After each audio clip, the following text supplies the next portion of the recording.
मित्रों नमस्कार, लक्ष्य एकेडमी के यूट्यूब चैनल में आपका स्वागत है। आज जनगणना, भारत की जनगणना का ये चौथा वीडियो है।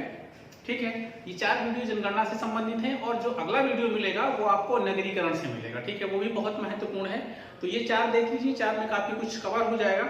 थोड़ा बहुत छूटेगा तो अगली जनगणना में हम उसको ऐड करके खत्म कर देंगे। ठीक है, और ध्यान रखिएगा ये जितनी भी एक एक पॉइंट है, परीक्षा वाणी आती है, आप जानते हैं बुक परीक्षा वाणी का पूरा निचोड़ है। परीक्षा वाणी में पढ़ने की जरूरत नहीं है, जितना क्वेश्चन आपको बनने वाला है यहाँ से आपको मिल जाएगा। ठीक है, तो आज हम लोग इसको खत्म करेंगे और उसके बाद फिर देखेंगे कि आपको कितना याद हुआ। हम पूछेंगे भी, अब तरीका हमारा थोड़ा सा अलग जाएगा और हम आपसे भी क्वेश्चन भी पूछेंगे कि क्वेश्चन का जो है कमेंट भी आपको कमेंट करना होगा कि हाँ जो आपने पढ़ा वो समझ में आया और जो पढ़ा वो याद हुआ कि नहीं। क्योंकि आप लोग दूर बैठे हुए हैं, देखते भी हैं और पता नहीं कितना आपको याद हो रहा है, समझ में आ रहा है कि नहीं आ रहा है, हमें पता ही नहीं चल पा रहा है, तो हमारे मेहनत करने का कोई फायदा नहीं है। हम मेहनत करेंगे और आपको याद भी हो और आप उसको कमेंट भी करें, तब तो मजा आता है। ठीक है, और तो चलिए हम लोग देख लेते हैं जरा इसको। इसके बाद में हम लोग फिर अगला जो है जब वीडियो अपलोड करेंगे तो उसमें हम नगरीकरण को खत्म करेंगे। तो पहले आज हम लोग देखेंगे भारत की जनगणना का ये चौथा वीडियो। जो चीज छूटा हुआ था वो हम पहले पूरा करेंगे। सबसे पहले बात आती है आज का जो आंकड़ा है, इसे हम 4 चीज डिस्कस करेंगे। एक तो लिंगानुपात डिस्कस करेंगे, लिंगानुपात में कितना लिंगानुपात है, किस राज्य का कौन सा स्थान है, सर्वाधिक किसका है, सबसे कम किसका है। उसके बाद में भारत की जन्म दर और मृत्यु दर का आंकड़ा जो है हम लोग देखेंगे। ठीक है, तो ये डिटेल में आता है, कई चीजें इसमें पूछी जाती हैं, तो कई चीजें इसमें आपको सामने ही अनुपात देते हैं। लिंगानुपात में भारत का जो लिंगानुपात है वर्तमान में कितना है, 943 प्रति हजार। मतलब 1000 में लिंगानुपात का मतलब होता है कि 1000 पुरुषों में कितनी महिलाएं हैं। ठीक है, तो महिलाओं की संख्या कम है, 943 है 1000 पुरुषों में, जबकि 2001 में जो आंकड़ा था, इसके जो पहली वाली जनगणना थी उसमें आंकड़ा क्या था, उसमें था 933। ठीक है, प्रति 1000। तो इस बार में क्या हुआ है, 10 अंक का बढ़त में आया हुआ है, 10 अंक बढ़े हुए। ठीक है, अर्थात पहले 943 थी महिलाएं और आज पहले 933 थी और आज 943 हो गई हैं 1000 पुरुषों के बराबर में, तो 10 का आंकड़ा बढ़ा है। ठीक है, इसके बाद में दूसरा आता है ग्रामीण क्षेत्र में लिंगानुपात का क्या मात्रा। अब देखिए एवरेज जो होता है, जैसे मान लो एवरेज आपका है 943। ठीक है, तो ये ग्रामीण और शहरी दोनों मिला करके होता है। ठीक, ग्रामीण का जो जितना भी लिंगानुपात है वो प्लस शहरी दोनों मिला करके हम लोग इसको आंकड़ा इसका जारी करते हैं। तो अगर हम ग्रामीण क्षेत्र की बात करते हैं तो ग्रामीण क्षेत्र में क्या होता है, लिंगानुपात अधिक होता है। कारण कि जो बच्चे होते हैं, जो बच्चियां होती हैं, जो महिलाएं होती हैं, वो अधिकतर गांव में ही रहती हैं और पुरुष जो है उनको छोड़ करके कहीं बाहर किसी और शहर में, किसी और राज्य में कमाने के लिए चले जाते हैं, अपना धन अर्जन के लिए चले जाते हैं, तो उनकी काउंटिंग तो वहां होगी और पुरुषों की काउंटिंग वहां हो जाती है। तो कभी कभी होता है कि महिलाएं गांव में, कभी कभी क्या अमूमन लग रही होता है, गांव में महिलाओं की संख्या ज्यादा होती है। ठीक है, और शहरों में पुरुषों की संख्या ज्यादा होती है महिलाओं की पीछे, क्योंकि काम करने के लिए ढेर सारे लोग शहर में इकट्ठा होते हैं, तो उनका परसेंटेज ज्यादा होता है। तो अब जो एवरेज है उससे गांव का प्लस में होगा, ठीक है, और शहर का माइनस में होगा। प्लस में होगा तो 43 से ज्यादा होगा, 943 से ज्यादा होगा। कितना ज्यादा है, 949 है। अर्थात पुरुषों का ग्रामीण क्षेत्र में जो लिंगानुपात है वो 949 है और शहरी क्षेत्र में कम होगा, 929 है। ठीक है, चलिए इसी क्षेत्र में हम एक और डाटा हमारे पास में आता है, शिशु लिंगानुपात। ठीक है, शिशु लिंगानुपात को हम लोग देखते हैं कि जो बच्चे होते हैं वो एक माह में कितना जन्म लेते हैं और कितने उसमें मर जाते हैं। ठीक है, 1000 में इसकी भी गणना होती है। तो ये आंकड़ा हमारे पास 919 का है लिंगानुपात, और शिशु लिंगानुपात ध्यान रखिएगा 919 है, ये घटा है। अगर घटा है तो जाहिर बात है 2001 की जनगणना में ये 919 से ज्यादा रहा होगा, तभी तो घटा है। यहां हमने लिखा घटा है, तो घटा है तो कितना घटा है, और जो पहले था ये आंकड़ा 927 था। ठीक है, प्रति हजार, और 927 से 919 रह गया, अर्थात कितना घटा है, 8 पॉइंट। शिशु का जो है लिंगानुपात है, शिशु लिंगानुपात वो घटा है, और जो लिंगानुपात है सामान्य महिला पुरुष दोनों मिला करके उसमें सभी शामिल हैं, उसका 10 अंक बढ़ा है। ठीक है, चलिए ये स्थिति हम लोग जरा उत्तर प्रदेश में देखते हैं। हमारा प्रदेश है उत्तर प्रदेश, यहाँ पर जो लिंगानुपात है, यहाँ पर कितना था, यहाँ पर 912 है। अब 912 को पूछा कैसे जाएगा, 912 पूछा जाएगा औसत से कितना कम है, जो देश का एवरेज है उससे कितना कम है, अंतर निकालिए, यही अंतर आपसे पूछा जाएगा। ठीक है, तो ये आप निकाल सकते हैं। तो कितना अंतर आएगा, लगभग 31 आएगा। ठीक है, कितना आएगा, 31 का अंतर है, 31 उत्तर प्रदेश में लिंगानुपात कम है राष्ट्रीय औसत से। क्वेश्चन ऐसे ही बनेगा, तो आपको ध्यान रखना है कि इसको गलत नहीं करना है। और ध्यान रखना एक और इंटरेस्टिंग बात है कि 943 लिंगानुपात भारत का है, 943 महिलाएं प्रति 1000 पुरुष में, और यही सेम आंकड़ा 943 का पाकिस्तान में भी है, 943 का पाकिस्तान में भी है, अर्थात पाकिस्तान में भी 943 महिलाएं ही हैं। ठीक है, तो इस तरह से आप इसको याद करेंगे। उसके बाद हम लोग देखेंगे राज्यों का क्रम, सर्वाधिक लिंगानुपात किस राज्य में है और सबसे कम लिंगानुपात किस राज्य में है। जरा हम राज्य वाइज देख लेते हैं। दो चीजें इसमें पूछी जानी है, एक सर्वाधिक लिंगानुपात किस राज्य में है, एक सबसे कम लिंगानुपात किस में है, और एक शिशु लिंगानुपात सर्वाधिक कहां है और शिशु लिंगानुपात सबसे कम कहां है। तो एक 4-4 राज्यों का क्रम हम लोग मैप में देखेंगे। तो देखेंगे सर्वाधिक लिंगानुपात, ठीक है, सर्वाधिक लिंगानुपात आप सभी को पता होगा। ठीक है, कहां होगा, केरल में। सर्वाधिक लिंगानुपात कहां है, केरल में है। शिक्षित लोग ज्यादा रहते हैं तो वो बच्चियों को सुरक्षा प्रदान करते हैं और बच्चियों से कोई नफरत नहीं होती है, इसलिए यहाँ पर बच्चे ज्यादा हैं। यहाँ पर बच्चियां ज्यादा हैं या लड़कियां ज्यादा हैं या महिलाएं ज्यादा हैं। महिलाओं की संख्या यहाँ है, पहले नंबर पर है, और यहाँ पर है 1084। ठीक है, 1000 पुरुषों में 1084, ध्यान रखिएगा 84 महिलाएं ज्यादा हैं। राष्ट्रीय जो औसत है वो कितना है, 943, और केरल में कितना है, 1084, 1084 महिलाएं हैं 1000 पुरुषों में। उसके बाद दूसरे नंबर पर यही जस्ट बगल में आएगा तमिलनाडु, यहाँ पर है, ये सेकेंड नंबर पर है, और ये है 996। ठीक है, तो पहले नंबर पर केरल हो गया, दूसरे नंबर पर तमिलनाडु हो गया, और यही लास्ट में ही है आंध्र प्रदेश। ठीक है, ये है तीसरे नंबर पर, और आंध्र प्रदेश में पाया जाता है 993। तो 3 क्रम याद हो गया, केरल लिंगानुपात में सर्वाधिक, तमिलनाडु दूसरे नंबर पर, और तीसरे नंबर पर है आंध्र प्रदेश। और ध्यान रखना चौथा भी एकदम मिलता जुलता है, कहां, एकदम पास में ही, इसी से लगता है छत्तीसगढ़। यहाँ पर है 991, ये है चौथे नंबर पर, और 991। तो 4 याद हो गए लिंगानुपात में, भूलेगा तो नहीं, केरल, तमिलनाडु, आंध्र प्रदेश, छत्तीसगढ़, एकदम लगते हुए राज्य हैं, देखिए ये। ठीक, तो ये हो गए सर्वाधिक लिंगानुपात। अब सबसे कम की अगर बात करते हैं, सबसे कम उत्तर में हम हरियाणा में चलते हैं। हरियाणा में सबसे कम लिंगानुपात है, और लिंगानुपात सबसे कम है तो कितना है, 879 है। ये है हरियाणा, पहले नंबर पर सबसे कम है, ध्यान रखना सबसे कम। ठीक है, हम यहाँ पर लिख नहीं रहे हरियाणा फिर पंजाब, ये हम क्रम से नहीं लिख रहे, क्रम से हम यही करा रहे हैं। तो हरियाणा पहले नंबर पर है, जम्मू कश्मीर दूसरे नंबर पर है। 2011 की जनगणना में जम्मू कश्मीर था, तो हमें जम्मू कश्मीर को एज इट इज ही पढ़ना है।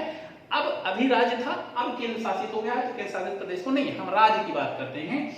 तो जम्मू कश्मीर दूसरे नंबर पर था, और तीसरे नंबर पर सिक्किम था। सिक्किम यहाँ पड़ता है, ये तीसरे नंबर पर था। ठीक है, सबसे कम लिंगानुपात यहाँ, और चौथे नंबर पर पंजाब। ठीक है, यहीं पर है चौथे नंबर पर पंजाब, ये पंजाब, ये हरियाणा हो गया, जम्मू कश्मीर हो गया, सिक्किम हो गया, और पंजाब हो गया। ठीक है, तो ये सर्वाधिक सबसे कम लिंगानुपात हरियाणा में है, दूसरे नंबर पर जम्मू कश्मीर में है, तीसरे नंबर पर सिक्किम में है, चौथे नंबर पर पंजाब में है। ठीक है, चलिए अब यहीं पर हम लोग देखते हैं शिशु लिंगानुपात। ठीक है, शिशु लिंगानुपात करते हैं, तो सर्वाधिक शिशु लिंगानुपात कहां पर पाया जाता है, सर्वाधिक लिंगानुपात शिशु लिंगानुपात पाया जाता है अरुणाचल प्रदेश में। अरुणाचल प्रदेश यहाँ पर है, ये पहले नंबर पर है शिशु लिंगानुपात में, और अधिकतर पूर्वोत्तर राज्य हैं। मिजोरम दूसरे नंबर पर, देखिए ये त्रिपुरा है, ये मिजोरम है, ये दूसरे नंबर पर है सर्वाधिक लिंगानुपात शिशु लिंगानुपात में। तो पहले नंबर पर क्या है, अरुणाचल प्रदेश है, दूसरे नंबर पर क्या है, मिजोरम। ठीक है, और तीसरे नंबर पर भी यहीं से लगा हुआ भाग है ये मेघालय। ठीक है, तीसरे नंबर पर। तो शिशु लिंगानुपात की अगर बात करते हैं तो सर्वाधिक अरुणाचल प्रदेश, दूसरे नंबर पर मिजोरम, तीसरे नंबर पर मेघालय, चौथा नंबर छोड़ दीजिए। उसके बाद में यहीं पर शिशु लिंगानुपात सबसे कम कहां है, न्यूनतम शिशु लिंगानुपात कहां है, तो जाहिर बात है हरियाणा में ही होगा। ठीक है, बच्चियों की संख्या कम है हरियाणा में। तो हरियाणा शिशु लिंगानुपात की अगर बात करते हैं, शिशु लिंगानुपात की, तो हरियाणा पहले नंबर पर है, ठीक है, और पंजाब दूसरे नंबर पर है। ये है पंजाब, ये पंजाब यही पास में ही दूसरे नंबर पर। ध्यान रखना, जब अभी आपने टोटल लिंगानुपात की बात की तो सिक्किम था, ठीक है, और यहीं पर तीसरे नंबर पर आता है जम्मू कश्मीर, तो ये आपका तीसरे नंबर पर हो जाएगा शिशु लिंगानुपात में।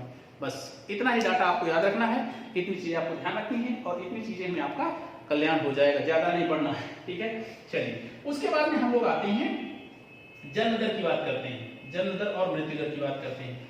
तो अगर जन्म दर की बात करते हैं, ठीक है, राष्ट्रीय जन्म दर अगर हम कहें तो राष्ट्रीय जन्म दर कितनी है, भारत की राष्ट्रीय जन्म दर क्या होगी,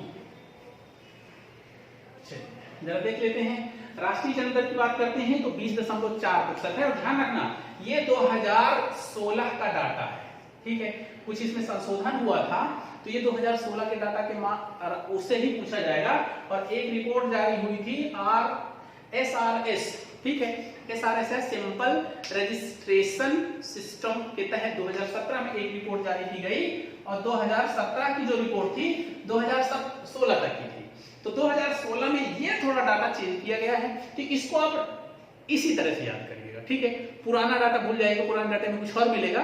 ये 2016 का डाटा है जो कि जन्म दर, राष्ट्रीय जन्म दर और मृत्यु दर पे जारी किया गया, ये सरकार की तरफ से ही जारी होगा, सरकारी ही आंकड़ा है। तो इसको जरा देख लीजिए, अगर हम कहते हैं राष्ट्रीय जन्म दर, राष्ट्रीय, तो राष्ट्रीय जन्म दर कितनी है, बड़ी होगी राष्ट्रीय जन्म दर, राष्ट्रीय जन्म दर कितनी हो गई, 20.4% हो गई है। इसमें 2016 के SRS डाटा 2017 के अनुसार ये हो गई है 20.4%, ठीक है, और ये भी प्रति हजार ही है, प्रति हजार,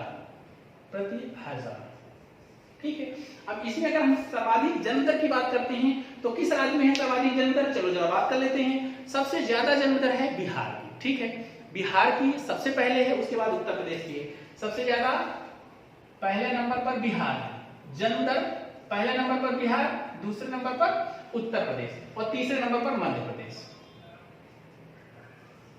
ठीक है। ये तीन राज्य क्रम से ही हैं, और चौथे नंबर पर भी क्रम से ही राजस्थान, ठीक है, ये चौथे नंबर पर है। तो ये है क्या, सर्वाधिक जन्म दर। सर्वाधिक जन्म कहाँ होता है, सर्वाधिक बिहार में होता है, फिर उत्तर प्रदेश में होता है, फिर मध्य प्रदेश में होता है, फिर राजस्थान में होता है। तो सर्वाधिक जन्म दर वाले याद हो गए। अब इसी में कहेंगे न्यूनतम जन्म दर।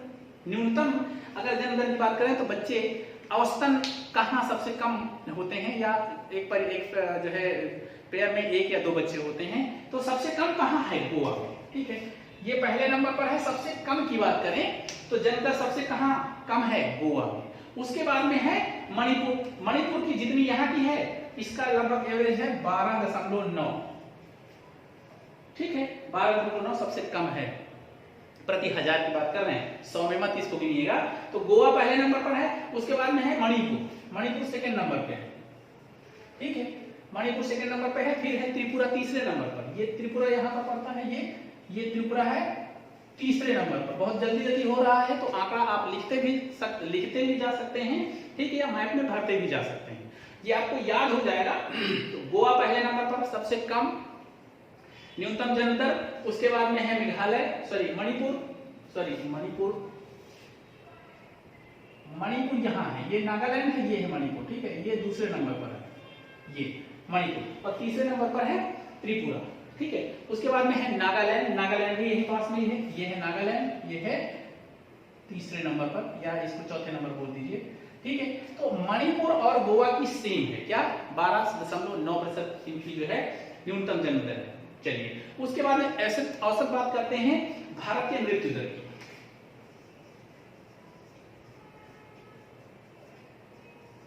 ठीक है, मृत्यु दर की बात करते हैं तो मृत्यु दर औसतन है 6.4 प्रति हजार, ठीक है।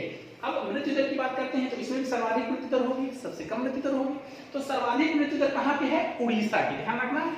सर्वाधिक मृत्यु कहाँ होती है दर, अगर 1000 में सर्वाधिक हम देखें कि मृत्यु कहाँ होती है तो वो उड़ीसा में होती है सर्वाधिक मृत्यु दर, और दूसरा केरल में होती है, ठीक है। ये डाटा देख लीजिएगा, थोड़ा सा उल्टा है लेकिन याद करना पड़ेगा इसको, ठीक है। तो पहले नंबर पर उड़ीसा हो गया, दूसरे नंबर पर केरल हो गया, तीसरे नंबर पर छत्तीसगढ़ हो गया, ठीक है, छत्तीसगढ़ और चौथे नंबर पर मध्य प्रदेश हो गया। ये कौन सा डाटा है? सर्वाधिक मृत्यु दर की बात करते हैं तो सर्वाधिक मृत्यु दर उड़ीसा में है, केरल में है, छत्तीसगढ़ में है और मध्य प्रदेश में है सर्वाधिक मृत्यु दर। और न्यूनतम मृत्यु दर कहां होगी? जरा ये देख लेते हैं, मिजोरम। मिजोरम में न्यूनतम मृत्यु दर है, ये मिजोरम है, ये पहले नंबर पर है सबसे न्यूनतम मृत्यु दर। ठीक है, उसके बाद मिजोरम के बाद में यही पास में है मणिपुर। ठीक है, मिजोरम के ऊपर है मणिपुर, ये दूसरे नंबर पर है न्यूनतम मृत्यु दर। तो सर्वाधिक सबसे कम मृत्यु दर कहां होती है? मिजोरम में। फिर उसके बाद दूसरे नंबर पर सबसे कम कहां है? मणिपुर में। फिर है नागालैंड में। देखिए क्रम से ही है, यहाँ पर बहुत कम लोग मरते हैं। ठीक है, एवरेज में अगर जन्म दर की उसमें देखा जाए अपेक्षा में कि जितने बच्चे जन्म लेते हैं प्रति माह की अपेक्षा यहाँ पर कम मरते हैं। तो पहला नंबर है मिजोरम का, दूसरा नंबर है मणिपुर का, तीसरा नंबर है नागालैंड का। ठीक है, तो इस तरह से आपका ये भी पूरा हो गया। उसके बाद एक डाटा और हम आपको डिस्कस करना चाहेंगे, सर्वाधिक जीवन प्रत्याशा। सर्वाधिक जीवन प्रत्याशा मतलब सर्वाधिक लोग कहाँ के जीते हैं। ठीक है, सर्वाधिक जीवन प्रत्याशा अगर हम कहें तो किस राज्य की है?